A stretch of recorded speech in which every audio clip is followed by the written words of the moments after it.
A lot of great OU podcasts, but there's only one where the horns are always down. Ladies and gentlemen, this is the Horns Down Podcast.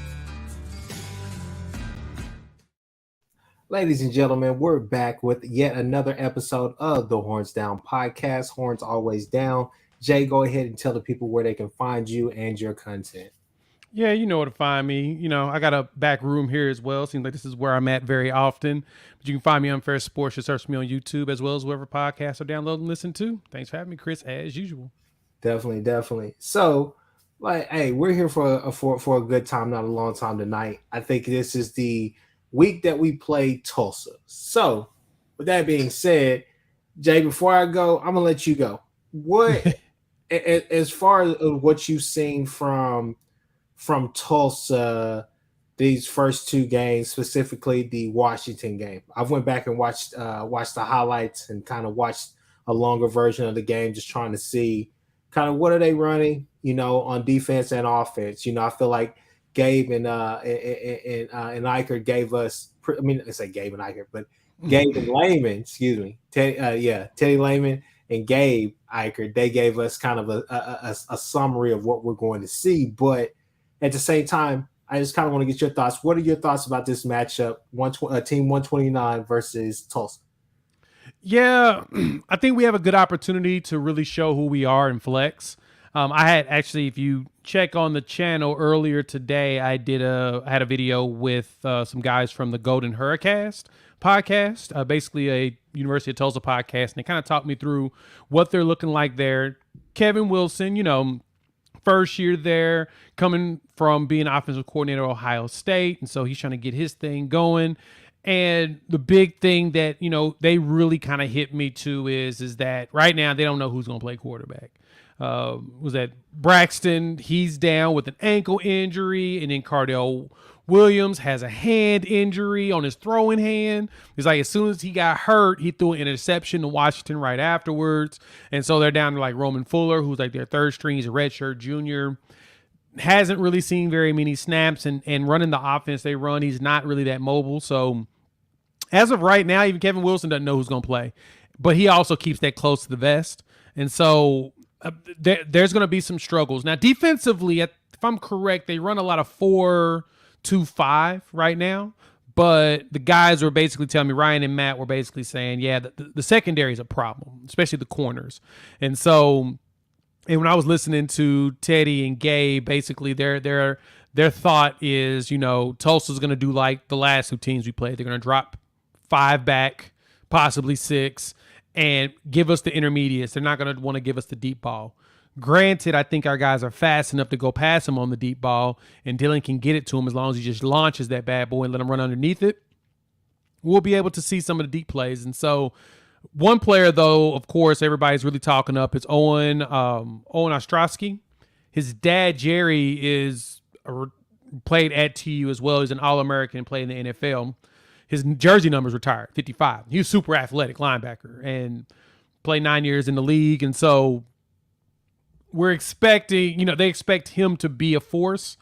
And Tulsa has some okay defensive linemen, got some sizey guys. And so overall, man, the spread's 28 and is climbing for a reason. We better walk in there and finish this game off. So to kind of piggyback off of you, honestly, from what I've seen from their defense is pretty much what Lehman and Eichert were talking about. They play really deep in that secondary. Yeah. They play really deep. And if you go and watch the Washington game, you can see it all over the film. The field is wide open for plays. And, obviously Washington with Penix, they want to try you down the field. And they did that a couple of times. And if I'm not mistaken, Penix threw a pick. Looked like there could have been a pass interference, maybe a defensive holding on that interception, because the guy just kind of put himself in position. Looked like he kind of slung himself. But regardless, this is a game where I think that your bread and butter plays, the screens, the jet sweeps, different things like that. I think that's going to work and be successful I think the swing passes, getting those running backs involved in the game that way as well. I think that could potentially be successful as well. The thing that Levy, for me, I would like to see. I know that we've been attacking, the interior, and I'm hoping that McTuire and Bird have monster games. That way they can open up some holes so we can win those and hopefully win those one-on-one matchups.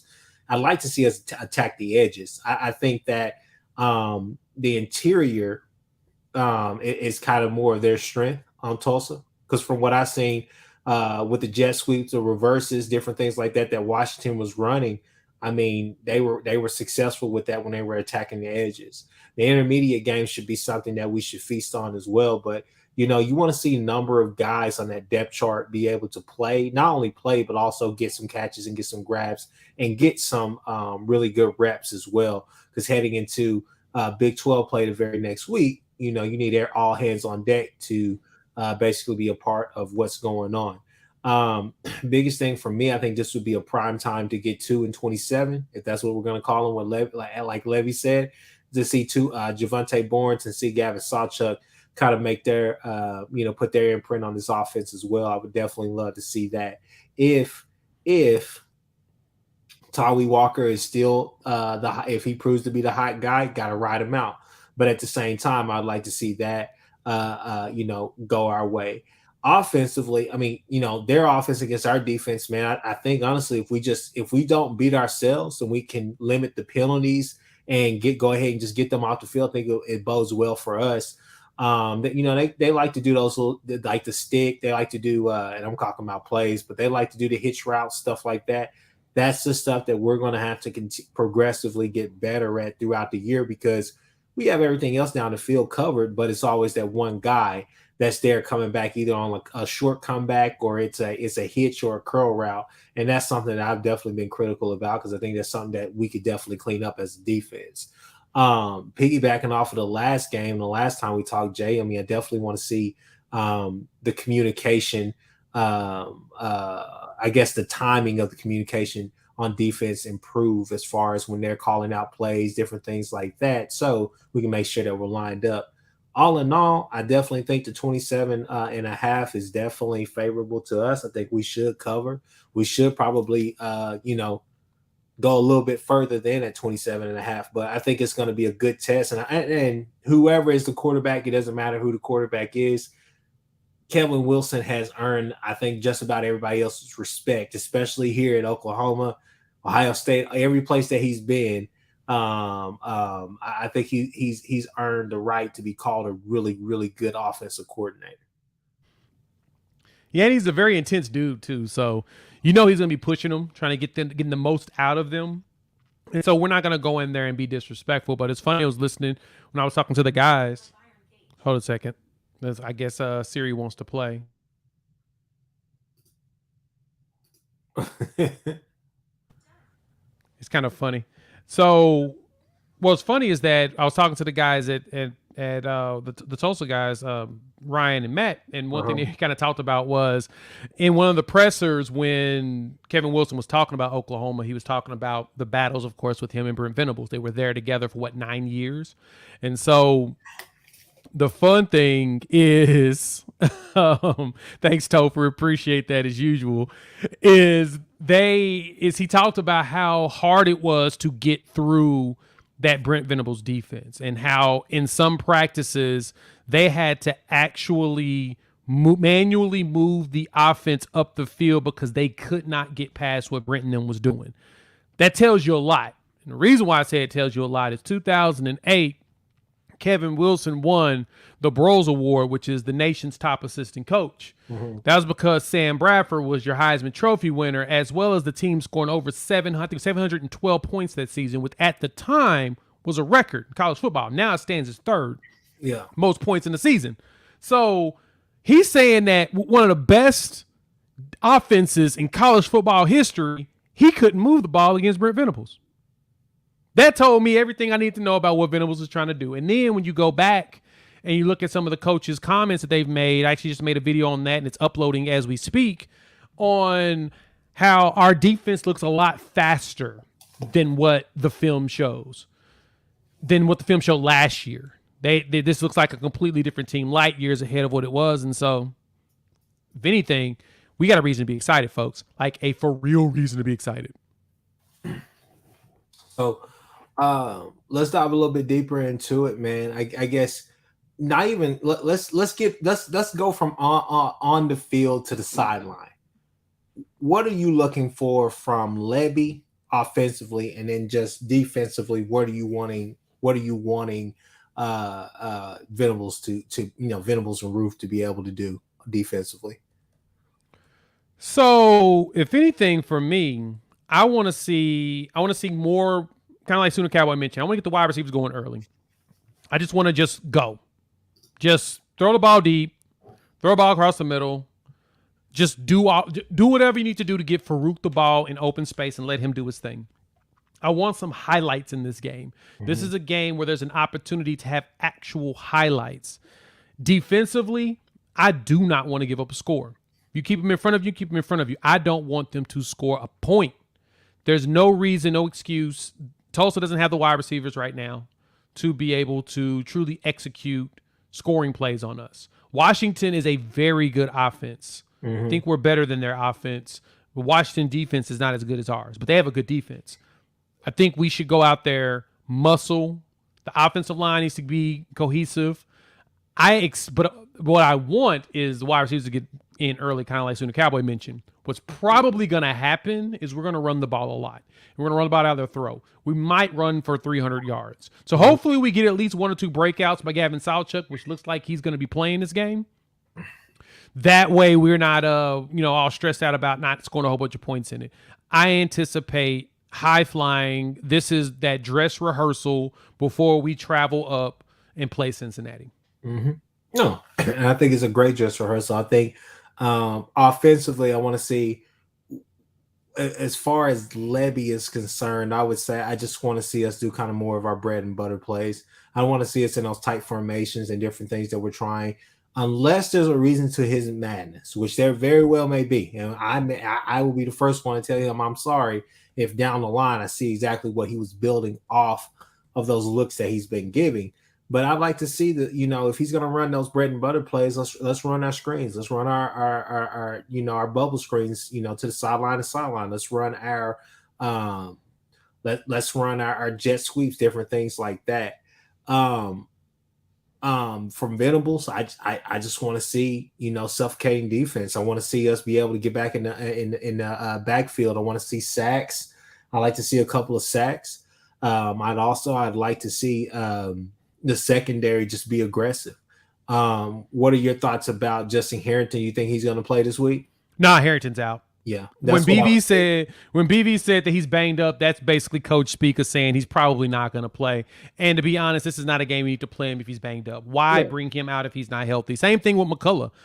It seems like McCullough was practicing, but why play him if you don't have to? Yeah.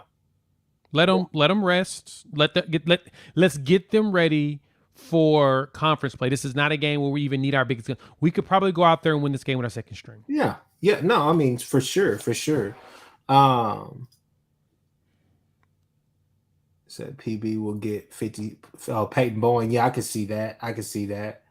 He said, please tell Levy that Jackson Arnold is not a bulldozer. Yeah, I mean, I'd like to see us go back towards what we were doing last year. I thought that was something that we after the Texas game, that's something that we definitely took, was the Wildcat.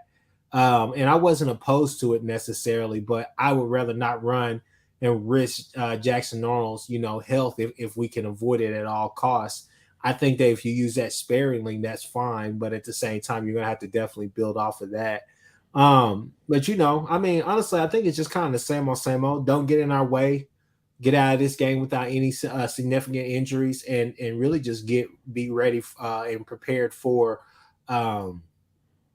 Cincinnati. Honestly, I don't think that you're trying to keep it close to the brim this week. I think you just need to kind of just let it go and let it flow. It's game 3. It's time to, if you're going to play a conservative game, I mean, practice makes perfect, and these live game reps are going to make all of the practice that you've been doing work even more. I mean, it's not too much that you're going to be able to hide. Like I said, I think the strength of this team is the run game, but at the same time, I think that you have to have a depth chart for that run game, at least with how Levy wants to go. And so, well, that's the good thing is we got that. We got a depth chart. We've got at least four deep on running back, if not five. And I still think that, like I always go back to, the Florida State game is the blueprint. That is the blueprint game. When you watch how balanced they were on offense that game, you can't help but just to, this year just think that, hey, that's what we could be the entire year. Tell them, you're right. I'm not letting them talk all that mess. Yeah, you're right. Look, trust me. If you want to go there, we can talk about some bombs tonight. Okay. We don't need to talk about Spencer Rattler. You leave him alone today. Okay. All right. We're talking about Tulsa versus Oklahoma. We're gonna leave it there, right? We're gonna leave it at that. Close. Are you going to the game? No, I'm not. No, I'll be here at the crib, sitting on the couch, enjoying the game before heading out to a soccer match. So yeah, no game for me. You driving up to Tulsa for this one? No. I'm gonna sit on my couch and watch this, man. Enjoy this. I think I may be making an appearance at OU Texas, but I will be at OU Texas. Yeah, I've already got my tickets, and I know those tickets are getting even more spicier now because I'm waiting on my plug. Excuse me. Yeah, exactly. It's that game's gonna be that game's anticipated heavily right now. And Nick, everybody might want to go there. And Nick, if I see you at that game, especially if we win, don't come near me, because don't come near me, because I owe you a country boy ass whipping anyways, Nick. Yeah. Anyway, so yeah, no, man, I'm excited for the game. I'm excited for another week of college football, man. And like I said, I just really think this is a game right here where we can flex a little bit and let it be known, hey, we're going to be real. I am ready for these next 3 weeks to go by and hopefully be able to say OU is 5-0. Yeah, that would be nice. I anticipate us going into that game undefeated because there's no reason to. And Topher, in your question, yes, I know I think he had like an ankle thing or something, and he's been out since. So I'm anticipating that's going to be what it's going to be probably up until probably mid-season. So, yeah. But we got so many wide receivers right now that we just need somebody to step up and take it, and I think we'll do it. And that's one thing that I'm going to steal Ty's phrase about, moving the needle, right? We didn't have – you go back and listen to, what people are saying as far as what TCU and some other teams were saying last year. We didn't actually have a wide receiver that they felt like they had a game plan for. Well, Marvin Mims, I beg to differ. Anyways, with that being said, what I'm eager to see is when we get into Big 12 play, is Andrell Anthony, Jalil Farouk, are they the guys that can create that separation? You're hoping that a Jaquez Petaway, those are the receivers that you want to see. And my biggest thing is another thing that I would say I want to see in this game is just kind of more maturation from Dylan Gabriel. And this is a game where he should easily have over 300 something yards, maybe 2 or 3 touchdowns at least through the air. Maybe 3 or 4 touchdowns in total, maybe one of him, pulling and running, tucking and running it. But this is a game where I would like to see, him just kind of work on his craft. When you're facing teams that you're better than, you should be working on your craft, things that you need to get better at. So, yeah. I think that's the thing that a lot of us kind of struggle with is the idea that we're doing stuff to kind of prepare ourselves for other games, right? Like this is one of those games where, go out there and just blow them out. Well, sometimes you want to put you and even on when I was on my stream last night and Jason was on there, he's talking about Coach Rayball was mentioning how sometimes teams like to take advantage of the teams that they know they can blow out, and use that as an opportunity to put themselves in situations to test things and see how things would work. And, of course, it looked like that. We let them get the score to 3 points against SMU, and then all of a sudden we rattled out 14 points and covered the spread. So you could tell it was like, oh, y'all knew that there was no fear here. Y'all just was playing around. And so in that situation, sometimes you do see that, especially in a game that really doesn't matter. Not saying Tulsa doesn't matter because that's our second home in the state. We still need to, go out there and truly execute and make everybody believers. But to be truly honest, I don't think there's much we can do at all in this game that people would actually care or change anybody's opinion. We can blow them out 73-0 and people ain't going to say nothing. They're going to be like, well, it's non-conference games. Let's see what happens against Cincinnati. We could barely win this game. Wait till we get the game we cover the spread, which we will cover the spread. I'm going to say that now. We do that and they're going to be like, waiting to conference play. So until we play Cincinnati, this weekend is basically just a warm up for Cincinnati. Yeah, and even when we beat Cincinnati, it's still going to be kind of Texas. Texas. So here's a quick question that I have for everybody, and Jay, I'll let you go on this one right here. Is our O-line actually good? I think it is. I think that our O-line is fine. I think our O-line, I do think that we were testing a lot of stuff. Now, Bird kind of struggled last game, but I think that Bird will be fine. I think that Bird will get back into the groove like he did against Arkansas State.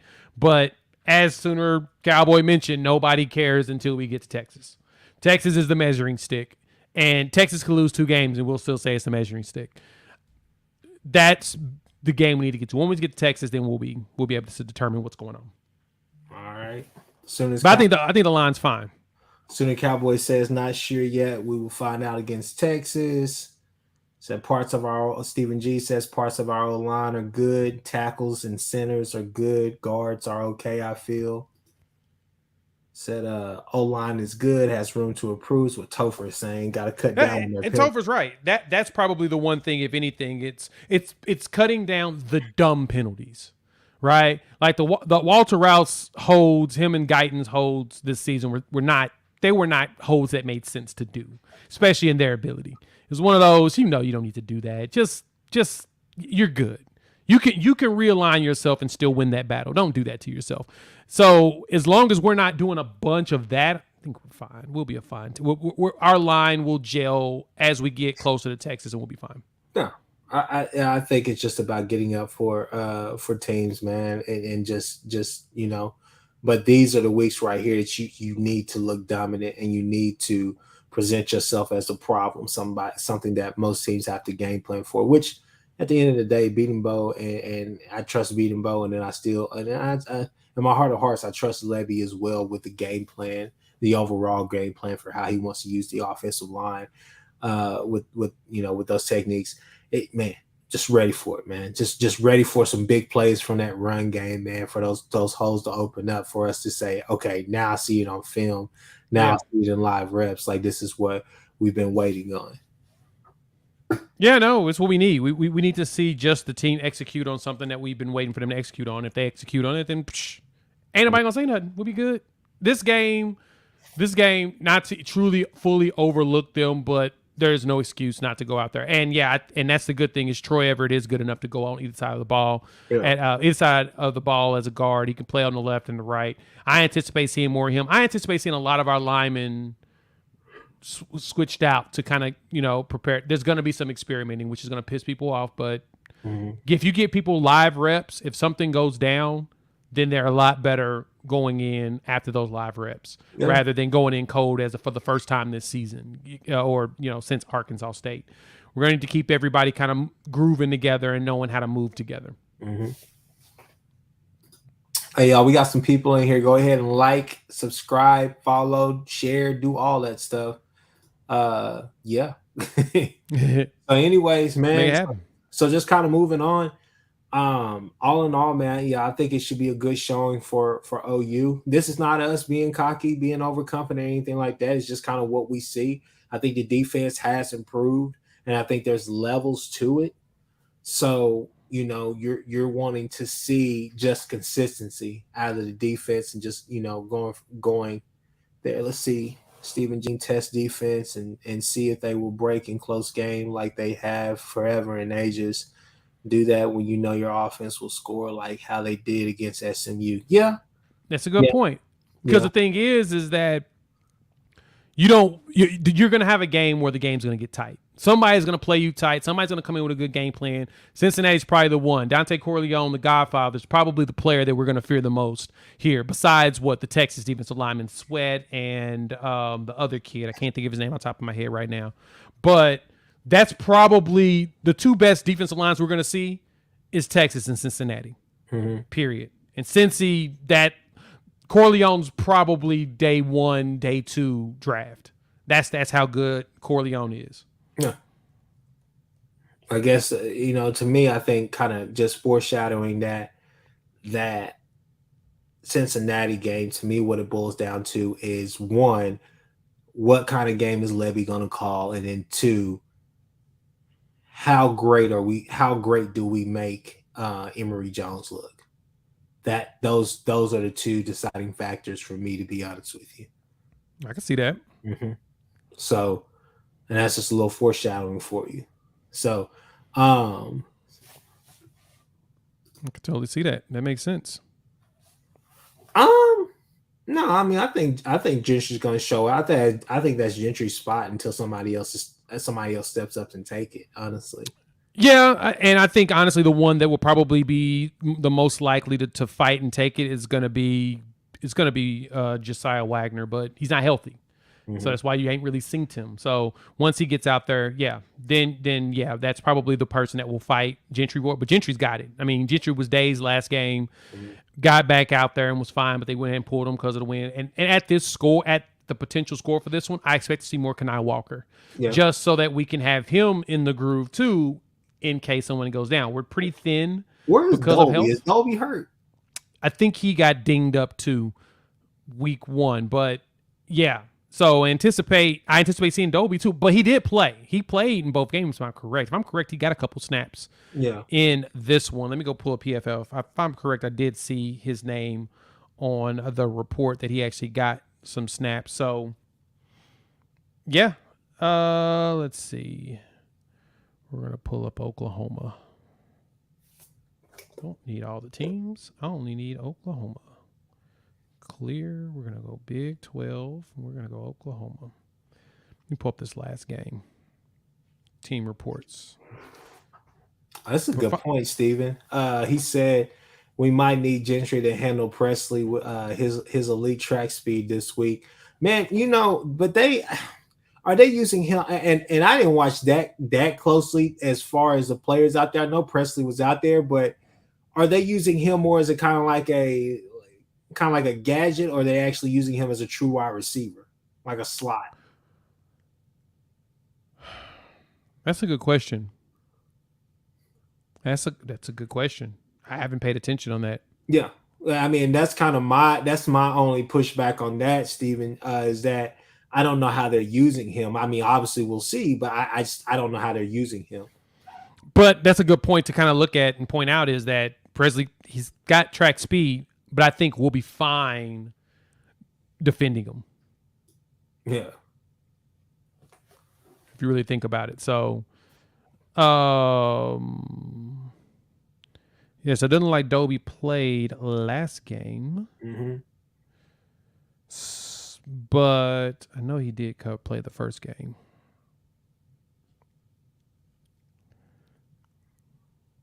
So maybe we'll get to see Rowe. Yeah, we may see some Rowe if he's healthy. I would love to see Jaden Rowe. I anticipate us playing a lot of the Tulsa boys too. Yeah, it'd be nice.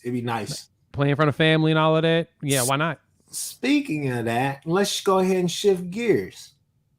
Because speaking of Tulsa, there's a certain recruit that, a lot of people are enamored with, a lot of people would like, and a lot of people think may be pretty fond of OU now.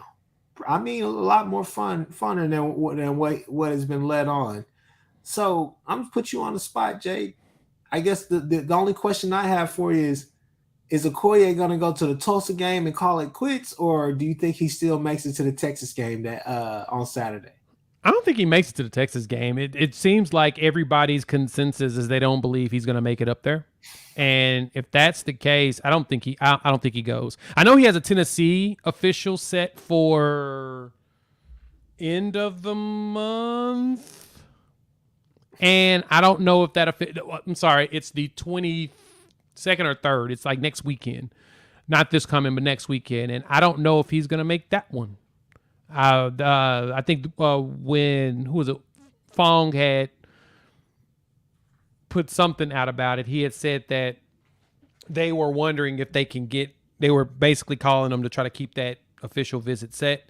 And they don't know if he's going to make it out there next weekend. And so with this commitment coming up Wednesday,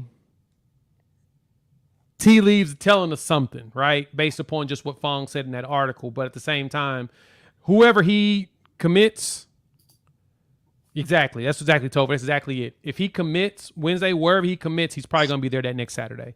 And I know that Tennessee's making a big push, but as Topher mentioned, it looks like there is a chance that that's going to get canceled. So yes, Stephen, we are talking about Phantom Okoye. So if we get him to add to the team, geez. So his commitment is Wednesday. We will be doing a live watch party here on the channel at 6:30. We'll probably get on around. We'll probably do that show early. We won't do a late stream. We'll talk the games. We'll hang out, and then about 6:30, we will toss that bad boy into the live feed of him, and we'll see what happens. All right. So yeah, Danny Phantom decides, he's gonna make his decision. We'll be here hanging out, ready for it. Yeah.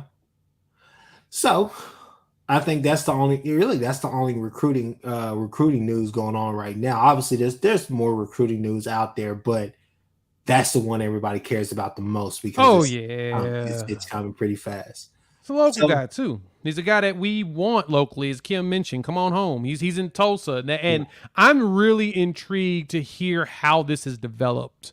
That Oklahoma ended up in the top 3, and initially Oklahoma had zero chance. Like if you asked anybody from jump, Oklahoma ain't winning Okoye. There's no way. From the jump. We've talked on and off screen, just like, hey. Like, do we have a chance, guys? Yeah, and everybody's like, nah, dog. We don't know. In a great position, and this, that, and this, and yeah, it's been some things that's been said. So yeah, we're like, nah, dog. I don't think we got a chance at all. Like, dang, I don't think we ain't got nobody's chance. We ain't got a snowball's chance in hell to win this one. And then all of a sudden, what happened? Start shifting. You're like, oh, wait, what? Word? He likes Oklahoma now? Is that the case? Okay. Then let's see what happens. So I don't know. Jay, Steven got a question for you. I am. Yeah. He said he wanted to come on. We want to talk just recruiting with him. We just got to find out, if when he's gonna show up. That's really the question. We were supposed to have him this past Wednesday and some things got some wires got crossed wrong, and we didn't end up having that interview. And so we were supposed to have Nigel as well. He was down sick.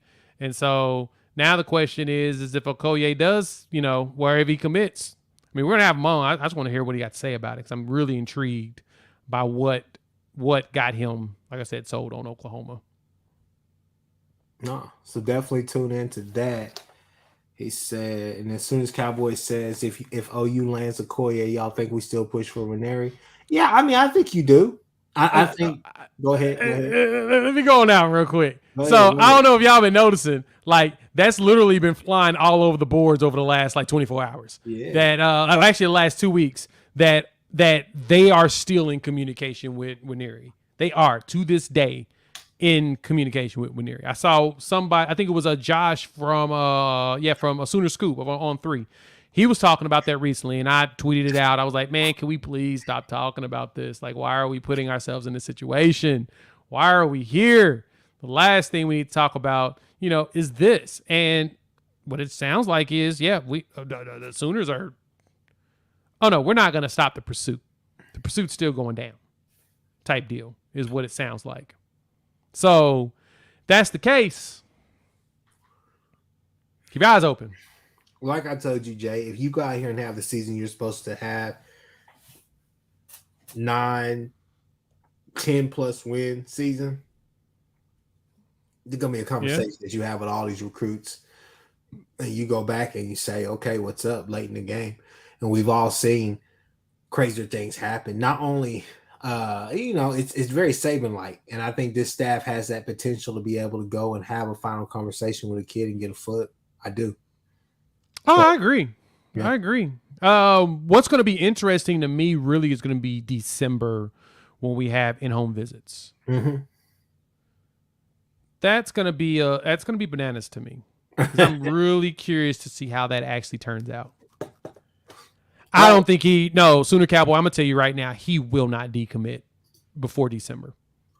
I'm just going to say that now. So let's go ahead and swing to this because he brought up K-State and Missouri. Let's talk about some national games. Let's look around. Matter of fact, let's go down to Texas first. Wyoming. Now, we heard it from the man himself. Nick said they're going to destroy Wyoming. They got no excuse not to. This game spells disaster, has disaster written all over it. Why? Because one, it's easy to get up for Bama, but it's hard to get up for Rice. And it's hard which is traditional, which is traditional for them, what they've always done. So yeah. No, they should go out there and win this game by 40. If they win a game by 40, I wouldn't be surprised. But I have seen Texas go and put up a respectable outing and lose, or win a game, a nice game or a big game, and the following week, especially when they play on the Longhorn Network, it's just oh boy, it's like us playing on ESPN Plus. I don't get it. Yeah, it's like we don't like playing football on those days for some reason. It's like, what are we doing? Mm-hmm. This should be easy. Nope. We just don't. We don't want. We like making things more difficult for ourselves. Well, we used to. Yeah. Hopefully, we're past that. Hopefully, we're at the point now with our team that we're not gonna make that difficult. Hey, remind me if I'm correct. Correct me if I'm wrong. Wasn't Wyoming down in that game against Texas Tech? Weren't they down like a touchdown or two? Or no, I just know that both teams struggled out the gate, and it seemed like Wyoming started to struggle, and Texas Tech was about to take over the game, and then all of a sudden they just caught fire on offense. Yeah, I can see that. Yeah. It started off slow, and then all of a sudden, they just caught fire. It was a wild game down there. I mean, up there. It's not down there, but up there in Wyoming. I think it'll be an interesting matchup. It's a night game. Should be a good atmosphere for them. They should get that win, but I've seen crazier things happen. All I know is this right here. Do you think Texas, because it goes Wyoming at home, Baylor on the road, and then Kansas at home. Do you see them being 5-0 going to the Red River game?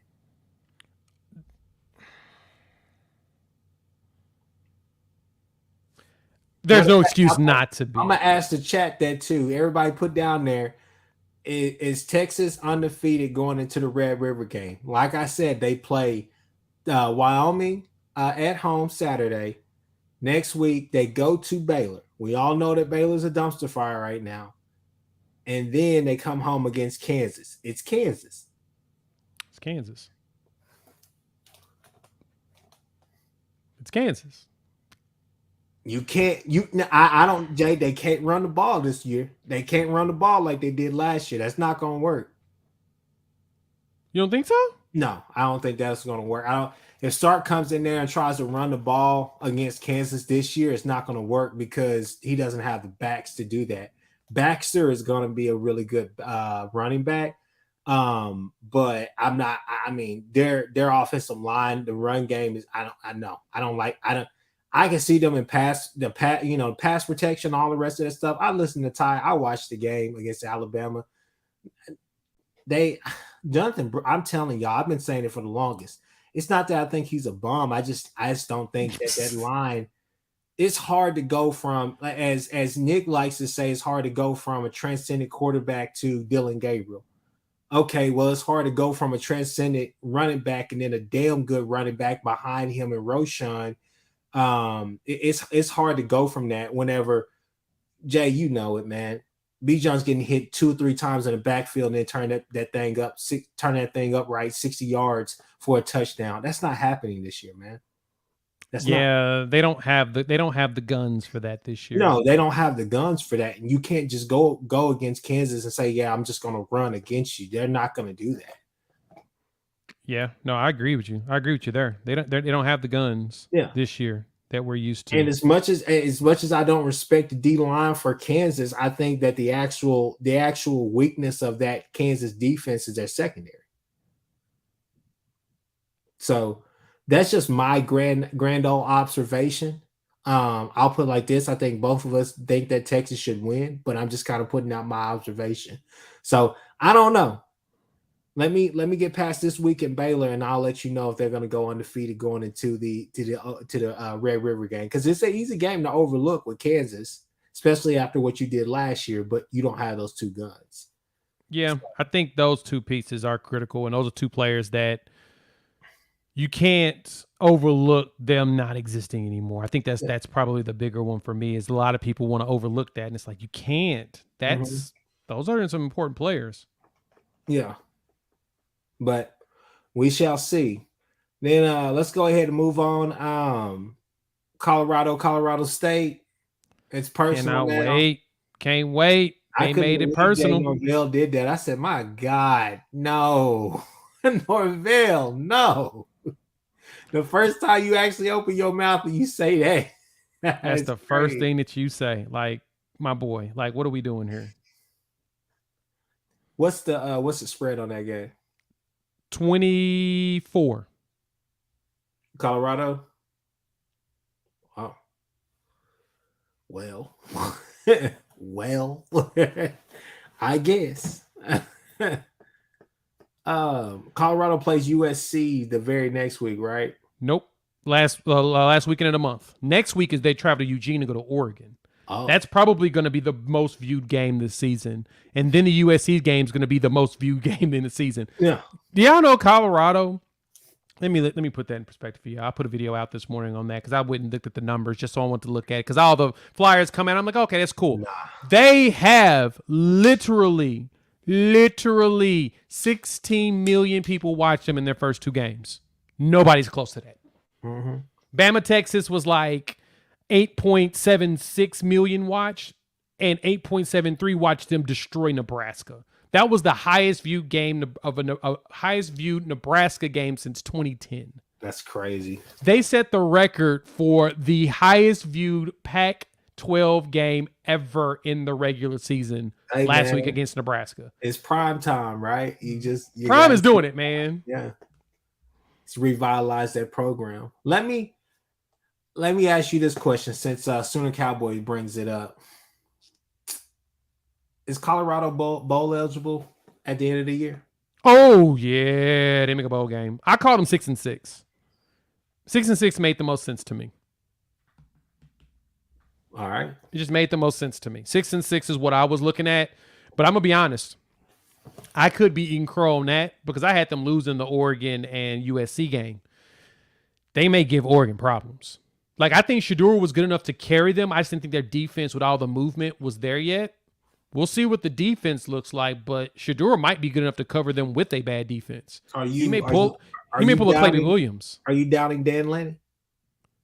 Yes, I'm doubting them. You see what they played Texas Tech last week. Y'all see what happened in that game? It was 38-30. And they almost lost. It's factual. It was Tech. Colorado's better than Tech. That was such a weird ending to that game too. Everything about that game was weird. Like, I turned the game on and I saw that play. What the hell happened? Yeah, I felt the same way. I was just kind of like, what are we doing here? This doesn't look right. But I'm about to throw a wild card game out here, and I know, Jay, you're gonna eat me alive on this one, so I'm gonna say this right here. I just want to know what you had to say. Do they win or do they lose? Who? Florida State at Boston College.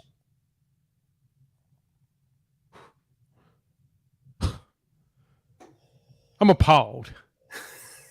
I'm perplexed. I am flabbergasted. This is ludicrous. Did you actually ask me about Florida State? Florida State's about to mop the floor with them. Not so fast, my friend. Not so fast, my friend. Boston College has that one weird game every year where you just like, damn, I didn't know BC was like that. Okay, that's fair. I'm just saying, every year. Because we've seen Clemson go up there and, don't get me wrong, Clemson ended up blowing them out, but we've seen Clemson go up there and put a big burger up there on the on the scoreboard. They put a zero, a big whopper up there. That's true. Going into half. I'm just saying, I've seen weird things happen. It wasn't the LSU game. It wasn't the Clemson or the big games that they had to get up for. It was the Louisvilles of the world that Florida State lost to last year. No, so I mean, you're not wrong, but at the same, it's that game will not be a problem. Kim, what am I saying wrong here? I'm not saying they're gonna lose. I'm just saying that, hey, right. Kim, I said the same thing. Like, really, this is what we're doing. That's what we're doing. We're doing that here. Are there any other games right in front of my crab wontons? I'm just saying. My crab ragoons. My bad. That's what we doing right in front of my crab ragoons. We doing that. I'm just saying, man. I've seen some funny things happen. Are there any other games around the country? This is kind of a down week, but are there any other games around the country that you could think of?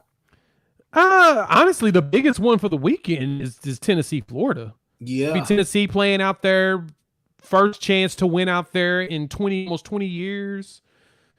That one's going to be the game. The question is Billy Napier going to be able to bounce back? And is Joe Milton ready to go out there to Florida and close it out? I mean, he won against Clemson in the Orange Bowl. Can he go? I mean, he played ball. He's been there a lot. Can he make it happen? That's the question. That's the tough one. I'm all about Billy Napier. I think the old ball coach gets it done this week. You know what I'm saying? I think Graham Mertz goes out there, throws for 300 yards, 3 tutties. You know what I'm saying? I think he gets. Wait, you're Mertz? Okay. All right. I see what we're doing here. Right, I see what we're doing here. This is what this is bait. Do. Nope. This is bait. This is what we got to do. All right. Graham Mertz has more yards and more touchdowns. No. Excuse me. Graham Mertz has more yards passing than Joe Milton in this game. Do you want to take that bet? Sure. $100. Shake on it. You want to do $100? You want to do $100, or do you? What do you want to do, man? You want to do $100, or do you want to do cash, or you want to do something cash, else? Baby? Cash money. More yards than Joe Milton and touchdowns. No, I'm not stupid. I know if Florida scores 5 touchdowns, one of them may be passing. The other 4 gonna be run. Well, that's the thing about it. There's a very good chance Mertz will have more passing yards than Milton because Tennessee's beating the dog out of him too early. If Tennessee's blowing them out, Mertz will throw the ball way more than Joe Milton. So who do you have? Who do you have? Winning this game? Tennessee. Yeah. Okay. All right. I got Tennessee covering the spread. I got Florida. I got Tennessee covering that spread, which I think is it 7 now? We'll confirm the bet. We'll confirm the bet off screen. I don't want to do that to you. Oh. We just go straight up. That's fine. We can do straight up. Yeah, and that's a good one. K-State, Missouri. That's going to be a big one. Tennessee's a 6-point favorite in this game. Isn't that game an 11 a.m. game? Which one? K-State versus Missouri. I think they are early game, which shows you how much they respect them. Yeah, that's 11 a.m. game on the SEC network. Yikes. Well, I'm still Kansas is a 4-point favorite in that game, which that means that game's probably going to be a lot closer than we think. It's going to be a pretty good game. Can Burden and Theo Weiss make it happen? That's the question. I mean, that's a good question. That's a good one. I mean, Giddens for K-State, DJ Giddens, he's not your traditional Kansas State running back, but he playing. And Trayshawn Ward, he hasn't really done anything yet. And he's not really your traditional Kansas State running back. But, yeah, they balling. It's a I good think test for K-State Will beats them. Howard, in my opinion. It's a good litmus test to figure out Yes. kind of his projection towards the rest of the season. Yeah, their last time they played, I mean, you know, it was a I'm 40-12 win. I'm going to take K-State simply because I think that they'll be the more disciplined team. And if you could take those big plays away, I think you could force them to try to work the field. So, yeah. You know what? I don't even want the money. We could do the money. That's fine. How about this right here? How you want to embarrass yourself? Go ahead. If Florida wins, I want you to wear a T-shirt that says Joe Milton sucks. Okay. I'll make one. I will make one. I will make one, put it in my store, order it, and the moment it comes in, I will wear it. And when I win, I'm going to give you my Milton and Squirrel T-shirt, and you got to wear it on the stream. Every time we do the SEC Connect, you have to wear it. Oh, this is what we do it for the rest of the season. This is what we do. We got witnesses, and it's recorded. Yeah. This is what we'll do. All right. You get the Joe Milton sucks shirt. I'm gonna get a Spencer Rattler for Heisman shirt that I want you to wear as well. All right. Okay. And you will wear the squirrel shirt. You'll wear both of those shirts for every time that we, one, do this show, and two, do the SEC Connect. So I'll to do the Heisman. I'll do the Joe. I can do the Joe Milton thing. I can do that. Okay. We got it. There's our bet, folks. I could do that. Said championship game, who's in, who's out. That's what I'm just. That's God, way too early. It's so early, man. Kim, I'm keeping it a buck, man. I've been struggling even with my tiers. Like, yeah. The only team that truly has a path to get there is Georgia to the playoffs, not to the championship game, but to the playoffs because they ain't playing nobody. Look at the schedule. I mean, the only team that's really going to be able to push them is going to be Tennessee, and I'm questioning Tennessee's defense still. If Tennessee's defense can get it down, I think they have a chance, but their defense is what I need because Georgia's defense is going to do what they need to do. That's the thing. You got to stop Georgia's offense and force their defense to do all the work. But till you get to that point, man, I haven't seen Georgia be tested. The problem I have with Georgia is that every time I see a highlight is that that little short slot that guy. That dude is lethal. I mean, he damn near their entire offense. I haven't heard anything from Bowers or any of them yet. I mean, not saying that they have to, but it'd be nice. Before we get up out of here, last topic, we just go for a few minutes or just a minute or so. I mean, Jay, my aunt had a great point, man. I'll say this. He said it before anybody else said it. He said it going into the Alabama-Texas game. He said, hey, man, he said, nephew, I don't know if the SEC has a elite team this year. He said, I've seen Georgia, and he said, I know everybody's going to still give them the benefit of the doubt, but he said, everybody else, I don't know. He said, he's not up to the point where, like, a lot of, Bama fans thinking that their historic run is over. He's just like, I just don't see a lot of elite teams. I see elite talent, but I don't see elite teams. No, I get that. And that's kind of been my thought too, honestly, around this year with the SEC. I mean, the biggest thing is I'm still high on LSU. Even in the Florida State game, that second half was bad, but we talked about it, how Brian Kelly teams always somehow look kind of undisciplined to start, but then they just figure it out and get it together. I'm still high on Daniels. I think that they'll figure it out offensively if they just let him kind of cook, and they'll still make a run in the SEC. Alabama's not a team to be trifled with either. Milroe may look like he's struggling, but they'll figure it out long term. They'll figure it out this season. Let's put it like that. They're not going to lose more than 2 games. And I do think they lose a second game. I'm debating in between the Tennessee coming in there and upsetting him a second time, which I think Milroe just is something about him right now. But by then, he may have it all together. Or Auburn. I mean, you got Hugh Freeze pulling up, going up against his old opponent, right? So, Hugh Freeze beat him at Ole Miss. Auburn looked sloppy, but by the end of the season, they could, be a formidable opponent. I'm not saying they're going to beat them, but I'm saying that that's a formidable opponent potentially. So if that's the case, we just need to see what they look like in the year. But yeah, nobody is really elite in conference this year. I mean, Georgia's schedule is favorable, but at the same time, if South Carolina was up there, if your boy Spencer Rattler finally shows up, shows us why he was supposed to be the number 1 pick, in which now he's maybe a 5th round pick at best, then we may see something. I'm rooting for Spencer this weekend. I need him to cook Georgia. Oh, that would be nice. Even if he went out there and had a performance like he did against North Carolina, I would still say I think Georgia may be in trouble.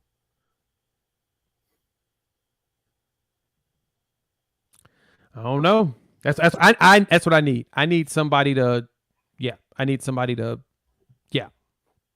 That's what I need. Yeah. I just need somebody to push him. That Spencer Rattler shirt gonna look pretty good on you, man. What you telling me? He ain't gonna wear the shirt? He gonna ghost me? Oh, I'll wear the shirt. We ain't gonna see him on the streams no more. I'll wear the shirt, man. I'll wear the shirt. Don't worry about that, man. I'm a man. Like Mike Gundy, I'm a man. I'll do it. Are you 40? He said, Coach Unc is saying that you ain't trustworthy when it comes to the I'm not worried about that. You just be ready to wear that Joe Milton sucks t-shirt for the rest of the year. I ain't got to worry about that. That's the last thing I'm concerned about. Those Saturdays are gonna be tough for you, especially when Graham Mertz got here and put this murk y'all boys. Did you not watch Graham Mertz against Utah? Are you seriously trusting him? Graham Mertz is a certified bum as well, but I'm just gonna let you know. If I can look at both quarterback rooms. I don't see no dogs over there. See a bunch of pretty boys over there. I don't see no dogs. Here he go, man. You are like, I'm just letting you that's know. bait. Hold on, Stephen G. What is this Texas bet? They don't bet with me because they don't like to hear me whenever they lose. They do not like to hear me. Because his mouth don't stop like ever. No. So they don't bet with me no more. They told me that personally. They said no, I'm good.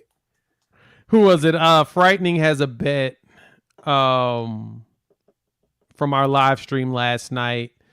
He's gonna rock some Oklahoma gear if OU wins the Texas game, and he's gonna send somebody some. I gotta go back through the stream and see what the official words are for the bet, but it's in there. It's a good one. Have you ever seen Steven in OU gear? No. Steven did a You do a stream? Yeah, we did a stream after when Caleb Williams, the Caleb Williams game. Oh God. And he did a stream with me, him, Nick, and Seth, and he had an OU jersey on. Let me go pull him up right now. Hey, take a screenshot. Oh, I posted that one time. He didn't like it. He didn't like it at all. Of course he didn't like it. He did a whole hour's worth of a stream on there and let me tell you something. That whole video, it was probably the first 30 minutes I cut into his ass. It was not pretty for him. I do love the fact I'm looking at this now. His 2 years ago, Texas football has a culture problem video from 2 years ago, which is hilarious. Yeah. Casey Thomas versus Hudson Card. Yeah. Fanatic Perspective has a lot of wildness going on in this bad boy. I love it. Yeah, man. This is beautiful, man. I love it. The Sugar Bowl win from 4 years ago. Oh yeah. I'm about to go search through these videos real quick and I'm gonna find that picture. Stephen G, before we get up off of here, I don't want Nino ever wearing anything with OU on it. I'd rather my eyes get burned out than watch that man ever walk around with a winning clothing on him. Oh wow, you're anti. You don't want Nino to do it? No. I'd rather watch Nick. I'd rather watch Nick take them big glasses off an entire stream and do the stream. I think that'd be torture itself. You heard me, Nick. Here you go. You heard me, Nick. Here you go. Wow, why are you taking shots at the homie like that? You can tell him I said it too. Nick be getting personal anyways. Child, hey, please, as he would say. It's been another episode of the Horns Down Podcast, man. Appreciate y'all for showing up and showing out. Like, subscribe, follow, share, do all of that, man. Do all of that. That helps us out. Definitely helps this channel out. Hey, we're definitely climbing with all our subscribers or whatnot. So go ahead and subscribe. Why not? Jay, tell the people where they can find you and your content, bro. You know where to find me. Unfair Sports.